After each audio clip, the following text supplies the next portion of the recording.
বন্ধুরা, সেলিব্রিটি কথাটি এখন দেখছি ভীষণভাবে ব্যবহৃত হচ্ছে।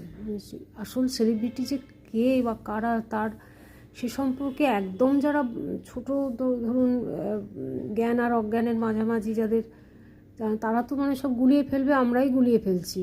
প্রকৃত সেলিব্রেশন যাদের নিয়ে করা যায়, সেসব মহৎ আত্মা, মহান আত্মা যারা তাদের কাজ দিয়ে, তাদের হৃদয় দিয়ে আমাদের মনের মণিকোঠায় মানে সারা জীবন যারা তাদের জানতে পারবে, যে জেনারেশনই হোক, লেখাপড়াটা যদি একেবারে উঠে না যায়, তার মাধ্যমে যদি তাদের চিনতে জানতে পারে, যেমন নেতাজি সুভাষচন্দ্র বসু, বিদ্যাসাগর, রবীন্দ্রনাথ ঠাকুর, স্বামী বিবেকানন্দ ঠাকুর, শ্রীরামকৃষ্ণ, সারদা মা, সত্যজিৎ রায়, উত্তম কুমার, আরও কত বলবো।